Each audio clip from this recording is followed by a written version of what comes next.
Welcome to the official AEW Dynamite review and results video. Don't forget to hit that subscribe button down below and turn on those bells for all notifications. If you guys enjoyed AEW Dynamite tonight, and you guys also enjoyed my little bit of bubbly t-shirt, why don't you guys hit that like button as hard as you possibly can. How did I feel about Dynamite tonight? It was a good show. It wasn't great. It wasn't bad. It wasn't disappointing either. It was just a good show. It was a good show. At least in my opinion, it was a good show. Many people on Twitter had the differences. Oh, this was the worst episode of Dynamite. Oh, this show wasn't that bad. It was a good show. It was a good show for what it was. It was a good show for what it was. Although, there are a few negatives on this show tonight. A few negatives. I don't know about you guys, but in my opinion, there was a few negatives on this show tonight. One negative. Now, I understand that Tony Schiavone had other sporting obligations. He wasn't at Dynamite tonight. But man, the AEW Dynamite tonight need the voice of Tony Schiavone. I don't know what was going on with commentary. There was that point where commentary just felt a little bit low. Like the volume of the commentary felt a little bit low. And we got more high volume of the ring.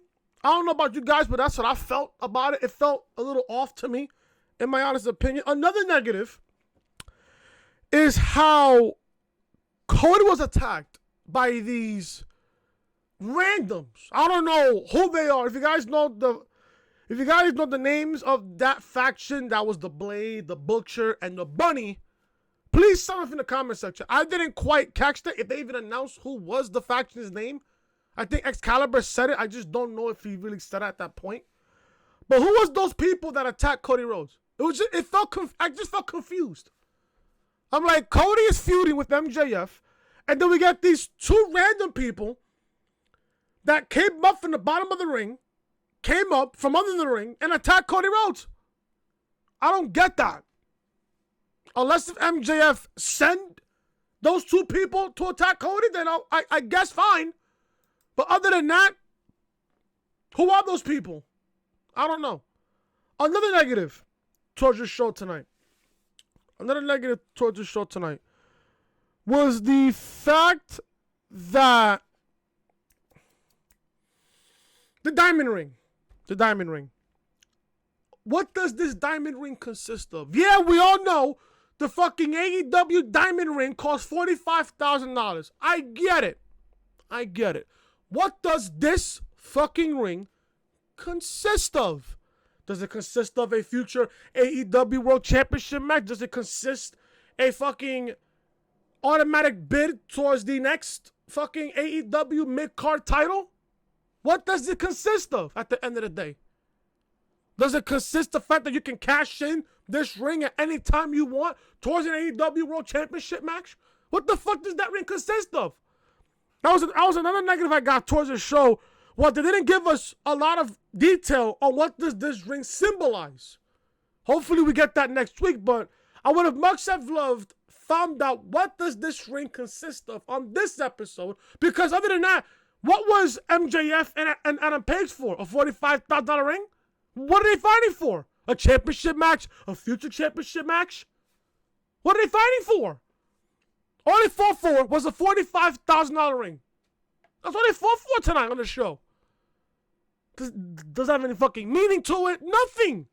All we know is it's a diamond ring and it costs $45,000. That was about it.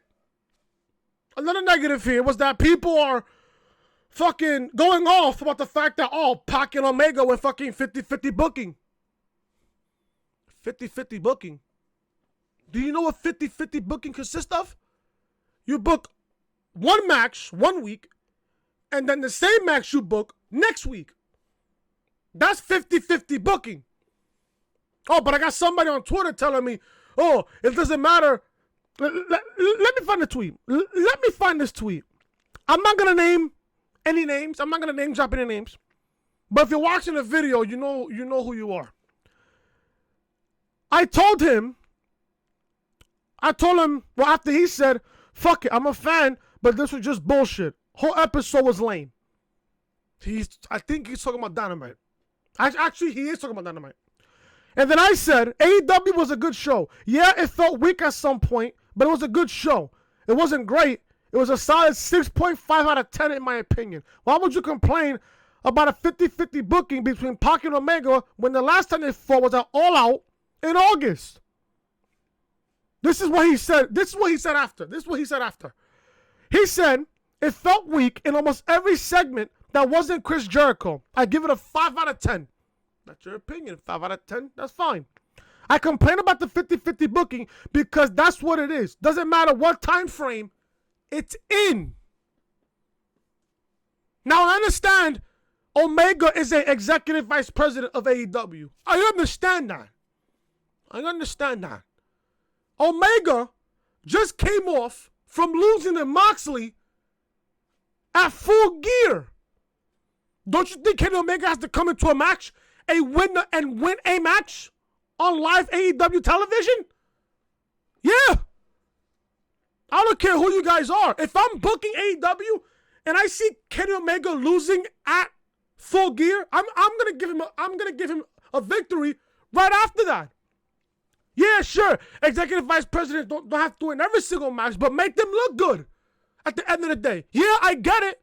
People think, oh, it's 50-50 booking. The last time Pac and Omega fought was at All Out.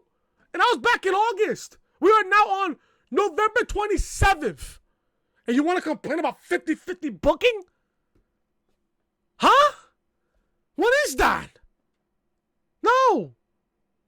I don't mind that Omega beat Pac. I don't mind that Omega beat Pac. I don't mind that. Now, in my opinion, now that Pac has lost twice in singles action, Moxley can automatically be number 1 and challenge Jericho for the AEW World title. What match would you rather see? Omega? No. Pac and Jericho for the AEW World title? By the way, 2 heels. Or Moxley and Jericho for the AEW World title. I don't know what freaking Moxley. I think Moxley's the heel. If you want to sit there and think about it, Moxley is the heel. Jericho is a clear-cut heel. What is Moxley? He gets that babyface reaction when it comes out. He gets a babyface reaction. He plays like a heel, but he gets a babyface reaction. I don't know. But one positive that I like about the show before I review the show is that AEW tonight, the commentary team with JR and Excalibur, they went heavy towards the rankings. They mentioned rankings all fucking show. And that is something I can appreciate as a wrestling fan of AEW. Yeah, I'm a fan of AEW, and also I'm a fan of NXT. I love the fact how AEW has wins and losses in the record. I love that. I love how they have singles records, tag team records, overall record. I love that. And I love how AEW has a ranking system every single Friday. Now, with 2 number 1 ranked people losing tonight in Dynamite, we're going to get a whole bunch of different rankings on Friday when they announce it on social media, I believe on Twitter, on Friday. The matches that we had tonight, we had a great, listen, the opening segment of fucking Dynamite tonight was fantastic. It was just fantastic. It was fucking hilarious. We got the Chris Jericho thank you celebration. We got the Best Friends versus Lucha Bros. Well, it was a good match. We got Bea Priestly and Emi Sakura versus Hikaru Shida and Kris Statlander. I want to see more of Kris Statlander. I want to see more of her. Then we got Cody versus Matt Knicks in a very quick matchup. We got Pac and Omega. It was a good matchup. We got Hangman Adam Page versus MJF for the AEW Dynamite Diamond Ring. And then we got the main event, Chris Jericho defending the AEW World Championship against Scorpio Sky right here on the official AEW Dynamite review for your Wednesday, November 27, 2019. If you guys don't know who I am, I'm your boy Chris. Thank you guys so much for tuning back into the channel. If you guys enjoyed Dynamite tonight, if you guys thought Dynamite was a good show tonight, hit that like button. Leave a comment down below what you guys thought of Dynamite tonight. Also, if you guys are new to the channel and you're watching this for the very first time, Hit that subscribe button down below. Show your support. Hit that subscribe button down below and turn on those bells, guys, for all notifications. Not only I cover Dynamite, I also cover NXT. I cover TakeOver. I cover fucking Raw, SmackDown, all the words to get into pay-per-views. I have a podcast as well right here on the channel. NXT TakeOver War Games review was uploaded earlier today live on the channel. It is live on the channel right now. NXT TakeOver War Games review is live on the channel. Team Ciampa goes to war against Undisputed Era in what I thought was a fantastic takeover. Now, if you was to ask me which was the better War Games match out of the men and the women, I gotta give the women props to the better War Games match against the men. Link to this video will be in the annotation above that you see on the upper hand corner of your screen. Check out Monday Night Raw review from this past Monday. Did Seth Rollins turn heel? Many people think that Seth Rollins turned heel. Many people think so. That Seth Rollins has officially turned heel. Link to this video will be in the annotation above that you see on the upper hand corner of your screen. Also, check out Survivor Series review for this past Sunday in what I thought was the best main roster pay-per-view of 2019. Link to this video will be in the annotation above that you see on the upper hand corner of your screen. This is the official home of the Reality Podcast, so make sure you are following your boy Chris on social media. Twitter, Chris from Loring, and Snapchat, Chris from Hayden. Like I said, folks, if you guys are enjoying the content, be sure to show your support. Hit that subscribe button down below. Turn those bells, guys, for all notifications. Let's review Dynamite tonight from the Sears Centre in Chicago, Illinois. AEW Dynamite kicked off with the thank you celebration of Chris Jericho. This was fucking hilarious. AEW Dynamite opens with Chris Jericho and Soul Train coming to the ring for the big Thanksgiving celebration. Not unlike the Festival of Friendship, but flanked by a marching band. The Chicago fans chant thank you, but Jericho tells them to shut up. He says he doesn't need them messing up his big event, and he doesn't want their thank you either. It's AEW. He needs to thank him. He mentions that some people in the crowd have cards under the table for 50 cents off a Le Champion t-shirt. I have ordered a t-shirt that is coming later next week. A Le Champion t-shirt that you can get on shopaew.com. This is not a paid promotion video. Just wanted to mention that out there. Jericho says that after months of research and investigation, they found the greatest tasting grapes on the mountains of Nepal and crafted a little bit of bubbly champagne. You can buy the champagne for real at a little bit of bubbly.com. I tried to order one of those and the website crashed like in seconds. Jesus Christ. I'm going to sit here and assume that the champagne, the bubbly, sold out in seconds. I tried to cop myself one right before the holidays, but it sold out. I tried and I miserably failed. Jericho and Soul Train drinks some of the champagne, or should I say the bubbly, before Y2J introduces his best friends, the Inner Circle. Sammy Guevara, Santana, and Ortiz come to the ring, and Sammy calls Jericho his father figure. He says that they have a lot of great stuff planned for Jericho, but his is particularly special. He said the picture is worth 1,000 words, but this one is priceless. And he unveils a cardboard cutout of the two of them hugging. Jericho loves it. Santana and Ortiz bring a gift basket with flu medicine, a 40 ounce of 40, a little bit of 40. Fucking hilarious, man. I just laughed hard when I fucking heard that. Flip-flops and more. I also saw a fucking Cafe Bustelo box. you know that fucking Cafe Bustelo, man, with the yellow bucket. That's some good shit there, bud. Some good shit. Trust me, I know. I'm fucking Spanish. Trust me. Yo se lo todo. I know everything. I know. Ortiz says the flip-flops can double as a weapon, as all Spanish mothers know. Well, of course, especially how you Puerto Ricans and Dominican mothers. Listen. Puerto Rican mothers, they use fucking flip-flops, a.k.a. chancletas, if you know Spanish. Chancletas. Lesson of the fucking review. Chancletas is flip-flops in Spanish. Now, Puerto Rican mothers, they use flip-flops. You know what Dominican mothers use? Belts. La correa. Un pau. Telling you. I know my roots, man. I know my roots. My Spanish roots. Jericho asks where Jake Hager is, but they don't know.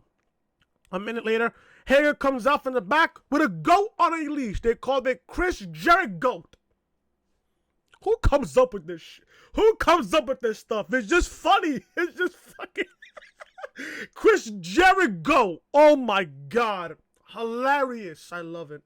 I fucking love it. Listen, man, I love Chris Jericho, man. Listen, I said this on Twitter. I love Jericho. I love AEW. I love the Inner Circle. It's just fucking hilarious. It's just fucking hilarious. Jericho may be a heel on TV, but listen, he has a great personality. One thing I've noticed about Chris Jericho over the years, he has a great personality. He really does. And a great sense of humor. A great sense of humor. Hager says his name is Chris Jericho, and the fans chant the name. Listen, Chicago was on fire tonight. This crowd was on fire tonight. Y2J turns his attention to the giant box in the ring, wrapped in his face with the AEW World Championship on it. Santana and Ortiz lift the box up and reveal it's Chris Jericho's father underneath. Jericho hugs his dad, who is wearing a New York Ranger jersey because he used to play for the Rangers. If you guys didn't know that, Jericho's father used to play for the Rangers. His dad says he's happy to be back in New York, and the fans boo. Jericho tells his dad, "We're in Chicago. We're not in New York. We're in Chicago." And his dad says he used to play for the Rangers, and they beat the Blackhawks over and over. He says the Blackhawks are wimps. Jericho's dad says he has gifts for all the Inner Circle, personalized Rangers jerseys, and the fans boo as they take them out of a bag. One of them had fucking sexy guy. Other one had Le Champion. I would love to get a jersey. I really would. I would love to get a jersey. Jericho gets down to business with a thank you letter from AEW Brass. He opens the letter and brings Justin Roberts to the ring and read the letter. The fans chant, "You can't read." Listen, I love Chicago. Listen, I love Chicago. I love Chicago. When it comes to wrestling crowds, Chicago, top notch. Top notch. They are a smart crowd. One thing I love about Chicago, when it comes to wrestling cities, Chicago, they have the best fans. They are straight, smart, fucking straight in your face and not giving a fuck. Same thing here in New York. Same thing here in New York. Jericho asks where he's from, and Roberts says right down the road, went to high school near the arena. Jericho says his high school sucked. Typical heel heat Jericho. I love it. I fucking love it. Roberts reads the letter that says AEW wishes Chris Jericho his sincerest gratitude. He has helped make AEW into the most talked about wrestling league in the world. That is true. Chris Jericho amplifies the kind of leadership and wrestling they want on their roster, and they are proud to have him as the champion. Jericho says that was a nice letter, but he didn't like the way Roberts read it.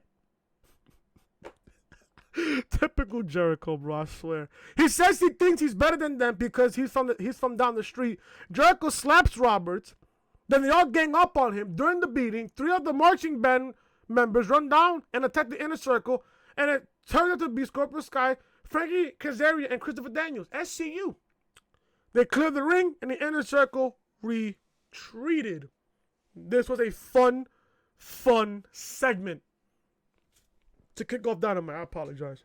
This was a fun segment to kick off Dynamite, man. It was fucking fantastic. It was just funny. Listen, there was that one moment where I couldn't stop laughing at Jericho. There was that one moment that I couldn't stop laughing. It was just funny. It was just fucking hilarious, man. I love Jericho.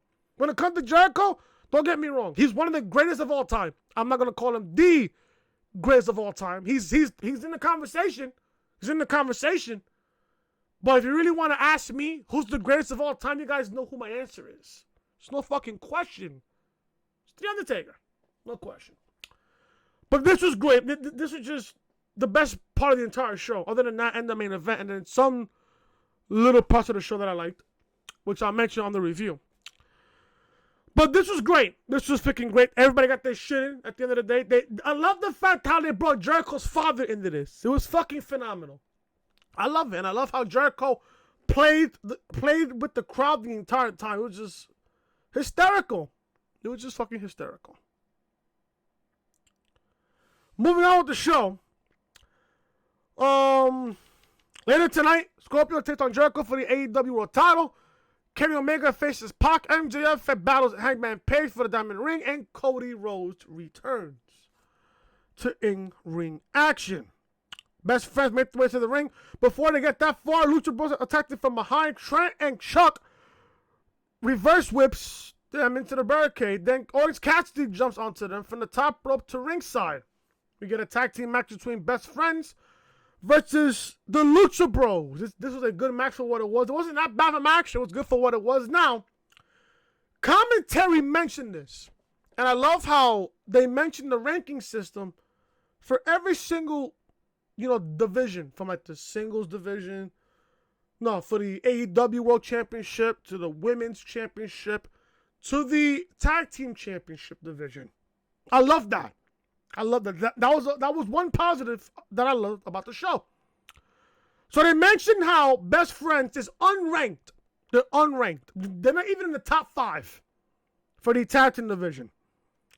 The Lucha Bros are the number 1 ranked tag team right now in all of AEW. I know I seen this last week. If you guys thought that I made a mistake, leave a comment down below. I think Santana and Ortiz are number 2. If I'm not mistaken, I think Proud and Powerful are number 2. And then I think Private Party is number 3, if I'm not mistaken. I think Private Party is number 3, Proud and Powerful's 2, and then the Lucha Bros is number 1. That's what I know. But this match was good for what it was. It was good for what it was. Everybody got their shit. And listen, the Lucha Bros, every time I see them in the ring, it just fucking blows my mind. Every single time I see Pentagon, and Rey Fenix in the ring. They're just, oh my God, they're just picture perfect for wrestling. I just love it. I fucking love it. But Best Friends win in a shocking fashion. People call this an upset victory over the number 1 ranked team in AEW, in the Lucha Bros. This match was good for what it was. Orange Cassidy gets into the apron and taunts Pentagon after Pentagon hits a Canadian Destroyer for a near fall. Orange Cassidy gets into the ring, gets to the apron and taunts Pentagon. Does this. Orange Cassidy had a turkey suit on, flapping his wings. Hilarious. Allowing Trick to hit a roller for a near fall. Phoenix tags in and hits a springboard spin kick to Trent in the corner, which I fucking love, by the way. That fucking springboard spin kick. It's picture perfect. I love it. Pentagon talks trash to Cassidy, but Chuck dives off the apron and onto him. Phoenix looks to follow up, but Trent hits a Hurricane Rana roller and scores a pinfall. Best Friends win over the Lucha Bros. Now, with Best Friends picking up a upset victory over the Lucha Bros, are they next in line for the AEW Tag Team titles? Do they move up in the rankings on Friday? Do they move up to the rankings? We know for a fact that the Lucha Bros are going to fall down in the rankings just a little bit because of the upset loss to Best Friends tonight. I want to know how the rankings are going to be on Wednesday night. On Friday. On Friday. But this was good for what it was. Now, for what I'm hearing next week, we're getting Trent Seven versus Rey Fenix next week. That is going to be a great matchup next week. That's going to be a great, great matchup next week. But this match was good for what it was. Best Friends pick up an upset victory over the Lucha Bros. We see the women's division rankings with Hikaru Shida at number 1 and Britt Baker at number 2. I know Annie was number 5. I think Bea Priestly is number 4. And I think Nyla Rose is number 3, if I'm not mistaken. I think Nyla Rose is number 3. So we get a women's tag team action. We get some women's tag team action here. We got Bea Priestly and Emi Sakura versus Hikaru Shida and Kris Statlander. One thing I want to see more about is Kris Statlander. I want to see more of her. Commentary mentioned that she was just competing at Dark, at AEW Dark last week, and now she's making her AEW Dynamite debut. Good for her. Good for her. So we got this tag team match. It was good. It wasn't that bad. It got sloppy towards the end. In my opinion, it got sloppy towards the end here. Sakura climbs to the top rope and attempts a moonsault, but Statlander moves and in comes Shida with a running knee followed by another knee from Statlander. Statlander hits an electric chair drop followed by a scissor kick for a near fall. I thought that match was going to end right there. Statlander hit a Mission Knuckle driver, but Priestley breaks up the pinfall attempt. Priestley hits a backdrop driver, and Sakura hits her with the kick from behind as the referee was distracted. Sakura rolls up for the pinfall, holds on for upwards up to 10 seconds. So the match is over. Bea Priestley and Emi Sakura win here. I thought the match was a little sloppy, if you want to sit there and ask me. I thought the match was a little sloppy, a little bit towards the end, but it was good. Not bad. It was good for what it was, for the amount of time that they got. You got the heels winning here. And they also mentioned that, I think, let me see here. Let me go back to my notes for a second.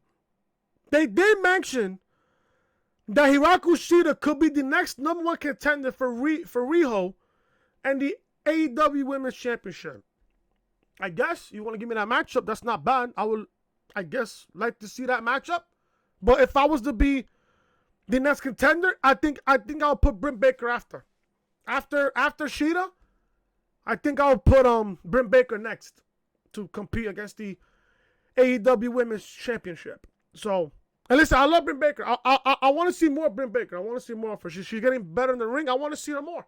I want to see more of her. But the one person in this match that caught my eye was Kris Statlander. Yeah, she's tall. She's cute. Now, you ain't going to sit there and lie to you guys. She's cute. She got my attention in the ring. She's good in the ring. She's really good.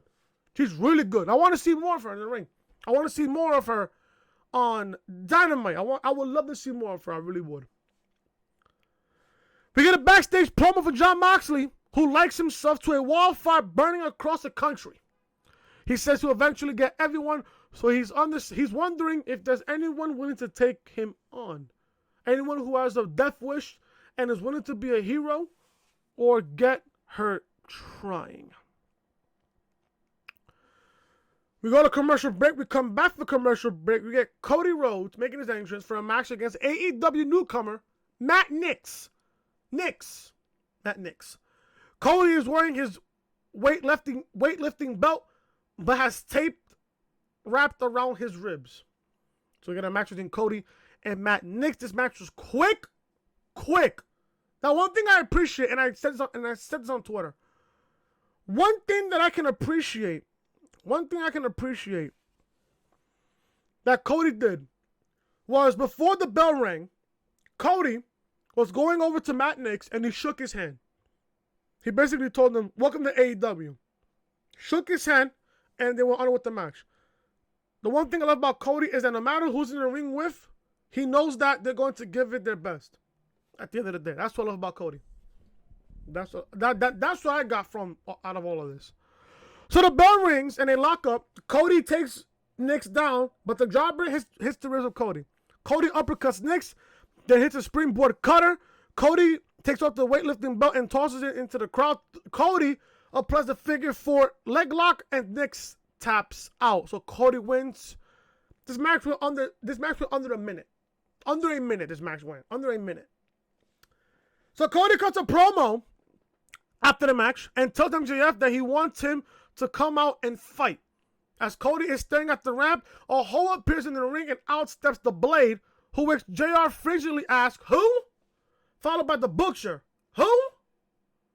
They hit Cody with a suplex backbreaker move before out steps the Bunny, Ali. So Ali is confirmed as being the Bunny. That created the equivalent of a wet fart from the Chicago crowd. And everybody in Chicago was like, who in the fuck are these two people? The Blade and the Butcher.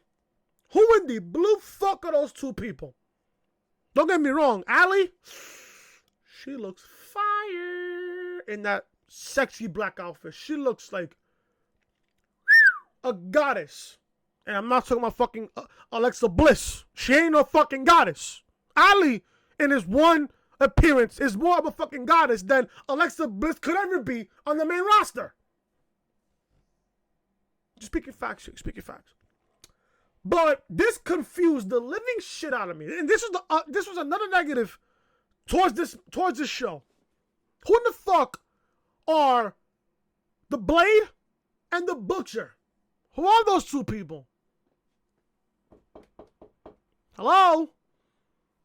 Creative? Hello? Who are these two people? Now, I did hear I did hear that they are a new faction. I don't know if you guys found out what the name is, the new faction. But I'm about to find out. I'm about to look for it right now. I don't know what it's called. I have no idea what it's called. And I have the report right here on my phone. New faction debuts on AEW Dynamite. AEW has plenty of stars and it appears that a new stable debuted tonight. This new faction consists of one new tag team led by Ali. Cody Rhodes won a quick match against an enhancement talent on Dynamite this week. Then he cut a promo until he was rudely interrupted. The Butcher and the Blaze showed up and they took out Cody Rhodes. Then once they took out Cody Rhodes, they pulled Ali up from the ring. They were under the ring and broke through the mat. Ali was dressed in leather while wearing a bunny mask as well. If you're not familiar with the Butcher and the Blade, they have been a team since 2017 and toured all around the Indies. Can I ask what this stable name is? This was a shocking debut and the crowd didn't quite know what to think about this. We'll just have to wait and see how things continue from here. It says on the report that they've been a team since 2017 and they were touring all over the Indies, so I guess.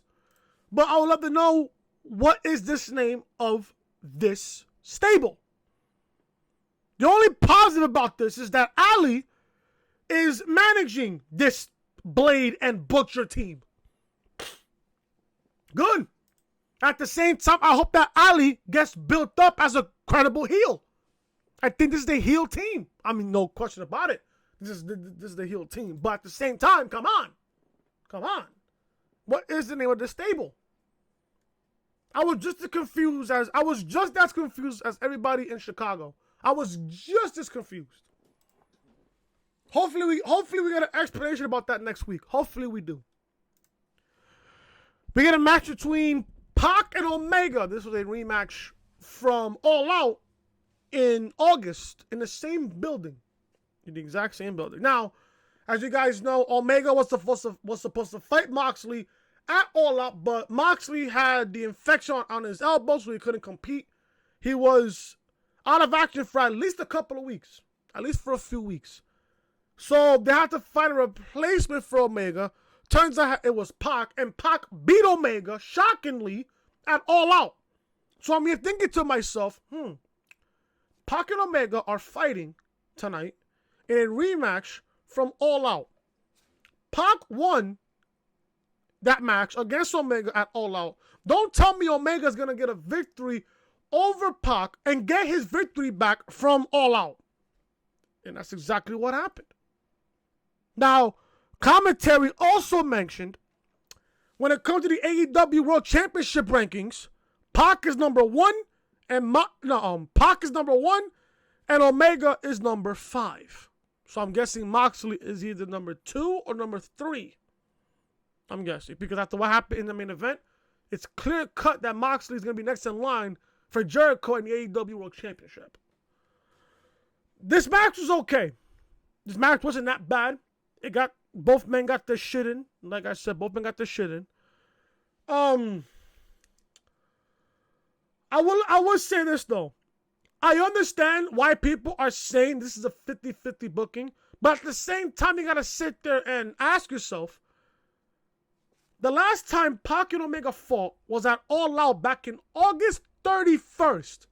Why would you call this a 50-50 booking almost 2.5 months later? Or should I say almost 3 months later? Almost 3 months later. You want to call this a 50-50 booking? You guys know what 50-50 booking is? 50-50 booking is when they have a match 1 week, and then the following week, which is a week later, they have another match. One person wins, the other one wins the other match the following week. That's 50-50 booking. What does this loss for Pac does for him? It knocks him off of the number one ranking. That's what it does. But you people need to understand, Pac and Omega fought before Dynamite even made his debut. And not only that, Pac and Omega fought before the ranking system began. Before the ranking system began?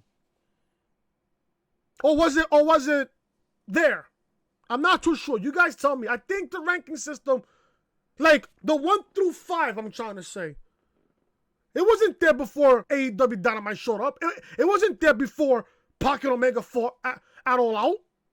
Yeah, sure, the records show, but the rankings wasn't even made official yet.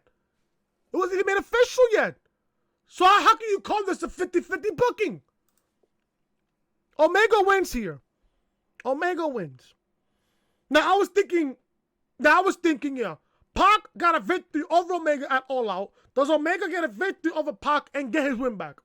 That's exactly what happened here. That's exactly what happened here. Now I understand, Omega is a executive vice president of freaking AEW. I understand that. But you guys got to think about this for one little second. Omega just came off. He basically just came off of Full Gear. He lost to a match against Jon Moxley in a match that didn't count. And B, he just came off of a loss. He lost that match to Moxley. So obviously, as an executive vice president, you got to give Omega a win here. It don't matter who is it against. It don't matter who it is against. But out of all people, Pac, and at the same time, now that I'm here thinking about it, why would you book a Pac Omega match when Pac is number 1 in the AEW World Championship ranking? Why would you even book that match? And especially have Pac lose. Now Pac lost this match here. He's going to fall off the fucking number 1 spot. And Moxley most likely is going to go to the number 1 spot and challenge Jericho for the AEW World Championship. The question is when will we get that match? I don't know. This match was okay for what it was. It wasn't that bad. Pac whips Omega into the turnbuckles, then kicks him with a switch kick. Omega comes running out, but eats a super kick. Then Kenny hits the bicycle knee kick. A bicycle knee strike. Pac fires back with a big lariat, and Omega flips inside out. I thought Omega landed on his neck when that happened, but he sold the shit out of that move. Both men slowly get to their feet, and Pac takes Kenny to the top rope for an avalanche falconer for a near fall. And while I'm watching this, I'm telling myself, hey, Rollins, take notes, you fucking clown. Pac can deliver a better Falcon Arrow than you could ever dream of. Just facts there. Like I said, Pac takes Kenny on top for an avalanche Falcon Arrow for a near fall. Pac goes back up top for a Black Arrow, but Omega moves. A V trigger from Omega, then looks for the one-winged angel, but Pac escapes. They exchange roll-ups until Kenny scores a 3 count. Kenny Omega wins over Pac. Pac, whatever the fuck you want to call him. This match was good. Not bad for what it was. Not bad. It was pretty good. But if you was to ask me which one was a better match, either tonight at Dynamite or at All Out, I'm obviously going to go with the match at All Out. So Omega wins over Pac here on Dynamite. Maxwell Jacob Freeman comes to the ring with Wardlow in tow for an opportunity to win the first ever AEW Diamond Ring. His opponent is Adam Hangman Page. Is out second. DDP will be out after this match to crown the winner with their brand new ring. And I'm still asking this question. What does the winner get? A ring? Okay. That costs $45,000? Okay. Do they get a future AEW World Championship match in the future? Do they get an automatic bid towards the AEW mid-card title that was rumored? What are they fighting for? Just a $45,000 ring? What the fuck are they fighting for, bro? Honestly. What are they fighting for? Other than a fucking $45,000 ring. I missed the majority of this match. But all I saw was Page hitting the buckshot lariat and turns MJF inside out. He goes for a pinfall, but Wardlow pulls MJF's foot on the apron. Page eats a right hand from Wardlow as MJF distracts the referee. MJF follows up with Crossroads and gets the pin. The only part I saw was at the last minute and a half of this match.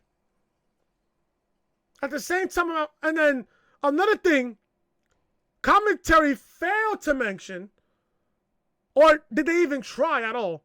What were they fighting for? What does this diamond ring consist of?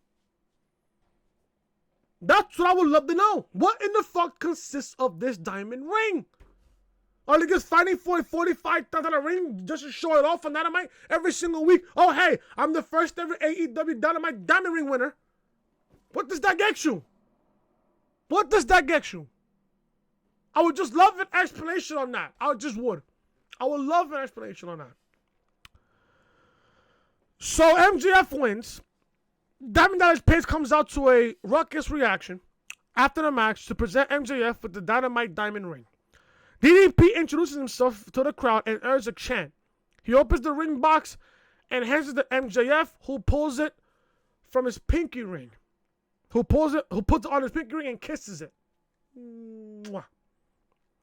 DDP says that some of MJF's actions have been very disappointing to him, but tonight, he's the man.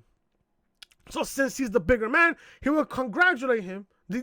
DDP offers MJF his hand, but MJF takes out his chewing gum and puts it in DDP's hand. MJF is a fucking heel, and I fucking love it. I love MJF, man. The more I see him on Dynamite, the more I love him. DDP gets in his face, but then Wardlow steps in between them, and DDP tells him to step back. DDP says he's gonna look pretty damn stupid with a 63-year-old man kicking his ass all over Chicago. The fans go crazy. Warlord grabs DDP and a brawl breaks out, but out come some officials and referees to break it up. The ring really didn't mean much, did it? No. The ring at this point doesn't mean jack shit to me. It really doesn't. So we're going to commercial. Oh, and by the way, I would love to see MJF and Cody. If anything that happens at the next pay-per-view. I don't think they're going to put MJF and Cody in a match at Dynamite. It's just too big for a match for Dynamite. It's just too big. Just too big. Jen Decker's in the ring with Dustin Rhodes. She asks if he has anything to say for Jake Hager. Rhodes says that Hager broke his arm and he's not the man he used to be. Pride and Powerful come in. Although before that, Rhodes says that Hager broke his arm and he's not the man that he used to be. He's not the man that used to do this. And the fans went crazy because they knew what that meant. Pride and Powerful come in from behind and takes Rhodes down. Guevara comes in as well, and they stomp Rhodes down. Out comes Matt Jackson to make the save, followed by Nick. But Guevara drops both of them with instant-giris, but then eats 3 super kicks from Rhodes and the Jacksons. And should I say technically the Young Bucks. Rhodes and the Young Bucks hit Shattered Dreams to Santana, Ortiz, and Guevara. If I didn't go to commercial break. And then we find out, as I predicted on Twitter. I said it on Twitter before the match was even announced. I would love to see a 6-man tag out of these 6 men. You got Dustin and Matt and Nick Jackson against the Inner Circle. Against Santana Ortiz and Sammy Guevara. Guess what? We're getting that matchup next week on Dynamite. If anything, I think that main event's a show. If anything, that main event's next week's show. Love it. Can't wait. Finally, guys, we get to the main event here. Main event here for the AEW World Championship. It's time for tonight's main event, and out comes Scorpio Sky with Daniels and Kazarian. The later two wish their friend good luck and head to the back because all but the 2 competitors are banned from ringside. So we got SCU, the rest of SCU, and Inner Circle banned from ringside. There will be a 60-minute time limit, so if the match goes past the show time, the rest of the match will be on YouTube. That's if they go past the 10 o'clock hour, which they did not.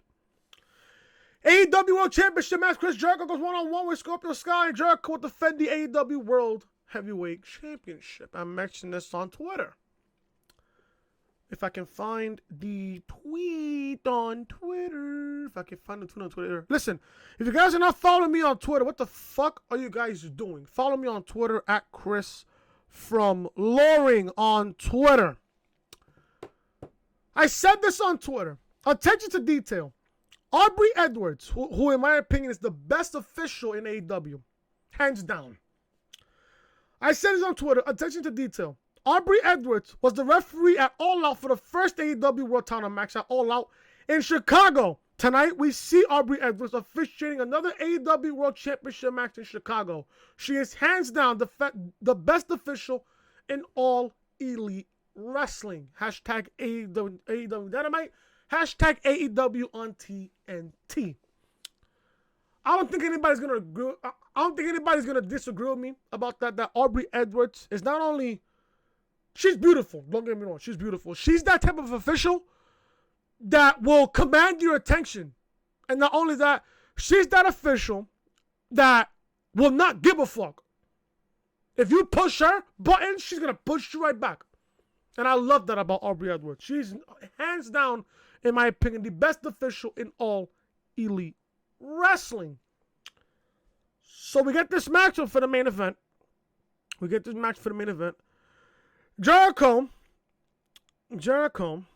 or should I say Sky, cuts Jericho with another cutter and applies the Dragon Sleeper. Jake Hager comes running down, and Sky knocks him from the apron. Jericho rolls up Sky, but he kicks out. A neck breaker puts both of them down. The referees are trying to explain why Aubrey isn't doing anything about Hager being at ringside. Kazarian and Daniels come down and brawl with Hager to the back.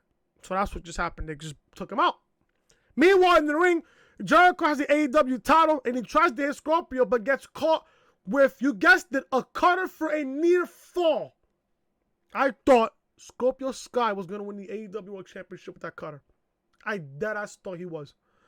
Scorpio tees off on Jericho and puts him on the top rope for a Frankensteiner. A step up in security earns Scorpio another near fall. Jericho shoves Scorpio to the corner where he springboards out and gets caught with a code breaker for a near fall. Jericho takes to the corner, but he looks for the Judas effect.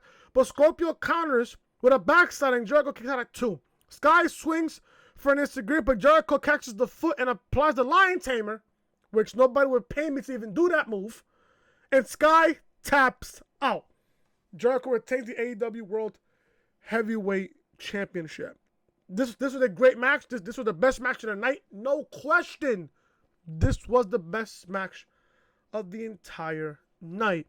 Now, another thing that I loved about this match, Jericho did not use the Judas effect at all in this match. He attempted it, but he didn't hit it. Which I can appreciate. Something I can fucking appreciate. Because I don't mind Jericho using the Judas effect, but don't use it in every single match. Use it when the match is important. Don't use it like in a normal matchup at Dynamite. Use it when you're defending the AEW World Championship, because you know that the Judas effect is a devastating move. It's a devastating move. So Jericho retains the title here. Le Champion is still Le Champion. Jericho grabs his belt and starts to leave, but comes back and applies another lion tamer to Scorpio Sky. Then all of a sudden, and I marked out when I heard this guy's music, Jon Moxley's music hits the PA system, and he comes out into the crowd to stare at Jericho. Y2J holds up his title and points at Moxley, who cracks his knuckles as the show from there goes off the air. Are we getting a Jon Moxley, Chris Jericho match for the AEW World Championship? Yes, we are. Yes, we are. Yes, we are. Because Pac lost to Omega, that obviously knocked Pac down in the ratings, and I put Moxley up in the ratings. If you really think about it, or should I say, in the rankings, if you sit there and think about it, has Moxley ever lost a one-on-one singles match? No. No. So that gives him the right to be number one in the AEW World Championship ranking, and he gets the opportunity to face Chris Jericho for the AEW World Championship. Buckle up your seatbelts, folks. Grab your popcorn and your beverage, because this is about to be fucking chaotic. Chaotic. Now, people will remember Moxley and Jericho when they fought in World Wrestling Entertainment at Extreme Rules in that fucking cage match a long time ago, which was fucking terrible, by the way. Can you imagine Moxley the way he is against Chris Jericho, a man who's willing to do anything and anything in his power to stay on top as AEW World Champion? That has a mix of a 5-star classic, folks, and I can't wait. Did you see Moxley's match against Omega at Full Gear? What Moxley is capable of? Did you see what Jericho and Cody did back at Full Gear? The things that Jericho is willing to do? Can you imagine putting those two things and add it into a championship match? Jesus Christ, I can't wait. And on top of that, Moxley has creative freedom to, like, you know, when it comes to a match, for example, against Chris Jericho in the near future, he can talk to Jericho about what does he want to do, the spots, his ideas to enhance the match that much better. And you know Chris Jericho, he's going to be willing to do that. He's gonna risk their body to do what the fuck they want to do. And that's something I can fucking appreciate. Jericho got his win back from a couple of weeks back. He got his win back from 2 weeks ago when he got pinned by Scorpio Sky. He got his win back. Okay, good. So you tell me, folks, what's the 50-50 booking in that?